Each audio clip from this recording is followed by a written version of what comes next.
Hi there and welcome to Global Goals. In this video we'll be previewing Group D of this year's World Cup, one of the more exotic campaigns in this year's one of the more exotic groups in this year's campaign, as to be said, excuse me.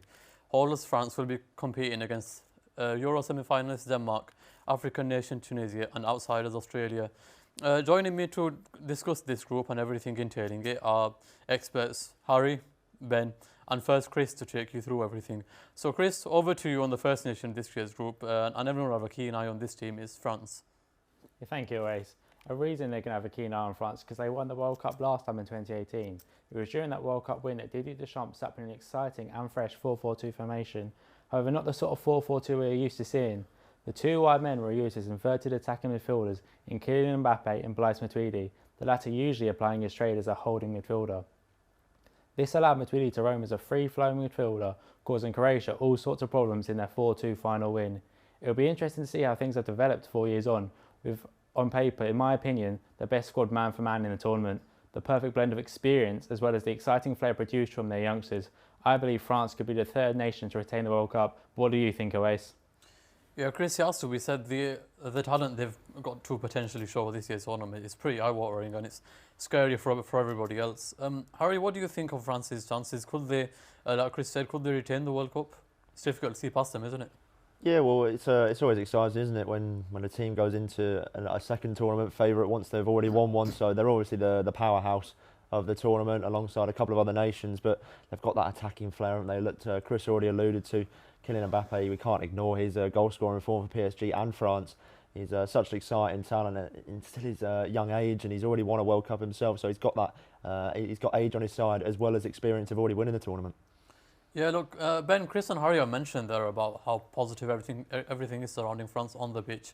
But do you think what's going on off the pitch at the moment with disputes in the squad and everything surrounding that could potentially be their Achilles heel? It has been in the past, obviously in 2010 you had that and they didn't fare too well. So do you think that could potentially hinder them? If they can sort it out, you know, as Didier Deschamps did 4 years ago, it's really hard to look past them always. But the only thing I do worry for them is defensively. I know they've got young talent like William Saliba and Ibrahim Konate that are breaking through in the Premier League for Liverpool and Arsenal respectively. But with Rafa Varane now out injured, that could be a big blow for them. He's obviously a key member of that back line, and you just worry perhaps have they got enough defensively to go all the way again? Yeah, I guess that will be the only concern for France, whether they can just keep teams out. I think one team, it's fair to say, that don't quite have the resources that France do are Australia. Now they'll be coming, they're kind of World Cup veterans, they've been in quite a few tournaments, but they'll definitely be coming into this tournament with little to no chance of getting out of the group. But Chris, can you give fans of Australia any cause for optimism? Well, I can try, Owais, but they're coming all the way from a land down under as Graham Arnold's side head to Qatar off the back of 5 successive victories. Having struggled to keep the pace with Saudi Arabia and Japan, the Socceroos were made to go through 2 rounds of qualifying, beating United Arab Emirates 2-1, followed by a tense penalty shootout victory against Peru in the Interconfederation playoff to secure their place in the tournament.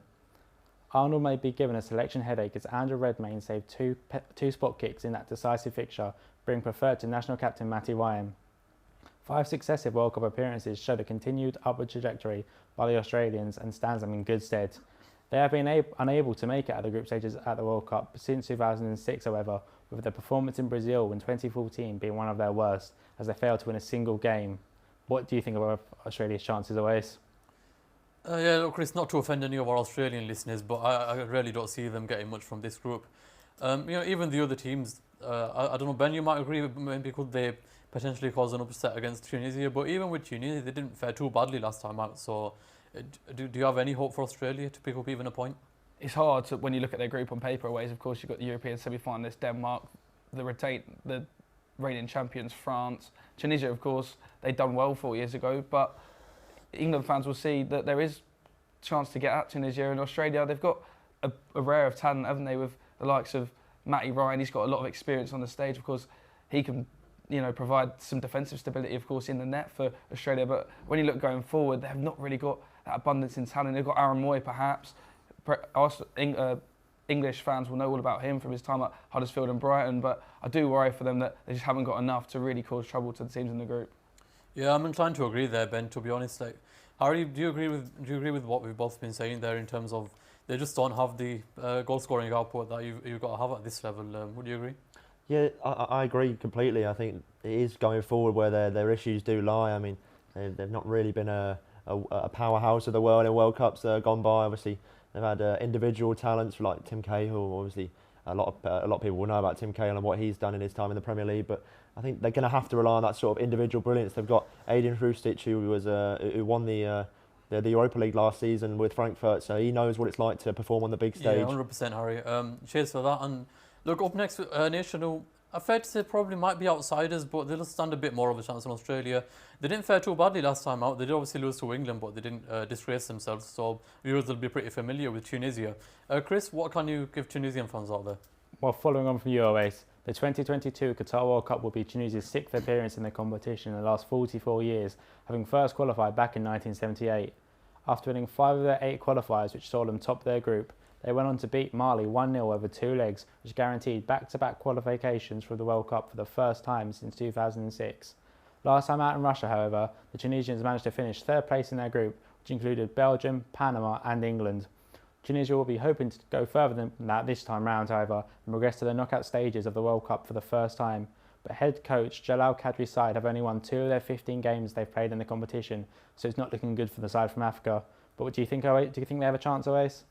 Yeah, it's similar to Australia, Chris. I mean, just because of the other teams in the group, it's difficult to see them getting out of it. But you know, every tournament we have a couple of surprise packages where teams you might not expect to do come out of the group. Harry, do you think Tunisia could be an example of this? Yeah, I think they could surprise some people. I mean, they have a good squad coming through. They've got Hannibal Mejbri, the player at Birmingham City, who's on loan from Manchester United. He's such an exciting talent at his young age, only 19 years old. They've got captain Youssouf Masakni and Wabi Kazri. They're 2 experienced players, and that's always so important going into tournament. You need them players to rally the team, and when you're a side like Tunisia and you're a bit of an outsider and you don't really have too much of a chance in terms of bookies odds, you need them sort of players to come together, and it's a lot more of a team set up in the tournaments rather than across the season. You can rely on individual players, but when you have that solid core of a side who really get on well and their chemistry's there, then it can really surprise the people. It's a really underrated trait to have. Yeah, it will have to be a case for them of the team being more cohesive than some other parts. Ben, obviously, another player few of us will be familiar with is Wabi Kazri, obviously played for Sunderland. How key could he be for them? Well, he's the main man, Owais, isn't he? Like you said there, a lot of English fans are familiar with him. He's played in the Premier League for Sunderland, and he done okay, didn't he? He helped Sunderland into that famous Great Escape in that obviously infamous season. But the only thing I worry for Tunisia is just have they got enough to really challenge France and Denmark? Yeah, no, we have been slightly downbeat about the last 2 nations, but I think one nation for whom we've got a lot more hope are Denmark. Obviously, England fans are still probably wake up in frights in the middle of the night thinking about the extra time flirtation we had going out to them. But Chris, what can you tell us about the Danish? I imagine they'll be favourites to go out with, come out of this group along with France. Well, like you said, Owais, they are favourites to get out of this group, but it has been 20 years since Denmark shocked the world, winning the Euros in 1992, and now the Red and Whites will be looking to do the same again in Qatar. Denmark's history in the competition would suggest otherwise, however, with their run to the quarter-finals in 1998 being the highest place finish in their 5 appearances within the competition. Although it's seeming like now or never for the Danes, with manager Kasper Hjulmand heading to Qatar, one of the strongest sides Denmark have ever fielded. Not only this, but they have proved they can shine on the big stage during their semi-final run at Euro 2021, a competition in which the world fell in love with Denmark after the unfortunate events which saw their star man Christian Eriksen suffer a heart attack on the pitch. Now back stronger, Christian Eriksen will be looking to progress onto their Euro 2020 semi-final. But do you think they can progress further than that, Owais? It's difficult to see them getting further than they did that time around, but even semis would be a massive achievement for them with the size of the country. Ben, I know Chris alluded there to their World Cup history not being the best, but I think this is probably the best group of talent they've had, is it not? And how do you see them getting on in this group and then I guess further on as well? Well, I definitely think they're going to be qualifying along with France, and I really like this Denmark squad. I mean, they're the nation's sweetheart from 2 years ago, of course. What happened to Christian Eriksen, a real shame, wasn't it? But how amazing that he's come back, of course, with Inter Milan, then to Brentford, and now he's playing at Manchester United, and he's really started this season really well, hasn't he? And we know what an influential player he can be in the middle of the park, and with the likes of Mikael Damsgaard now, of course, at Brentford, and Youssouf Poulsen up front, I really do think that Denmark have got a great chance. They've got a real flair of attacking talent and a real ray of attacking prowess, and I really just like their chances of qualifying along with France. I think France will be too strong for them in the end, and they'll top the group, but Denmark as a second place team will definitely cause problems to a group winner in the round of 16. Yeah, Harry, Ben mentioned Ericsson there and how I think it surprises us all, firstly, that he has recovered, thankfully, to the extent that he has. And secondly, how well he's fared for United. But obviously, there's that defensive stability there as well within the likes of Simon Kjær and Schmeichel. How key do you see that being to their prospects? Yeah, I was just about to mention, after Ben alluded to their attacking talents, I think their defensive stability is really underrated as well. They've got that back two of Simon Kjær and Andreas Christensen from Barcelona, Kasper Schmeichel in goal, and I think a player that's really going to excite me this tournament is Joachim Mæhle at left back. I mean, we saw him in the Euros. He had a real breakthrough year, and that's where the world really saw him. Yeah, we did, didn't we? And he's been another really exciting player. But that's unfortunately all we've got time for today. So stay tuned for the next one. But from us, it's thank you and goodbye.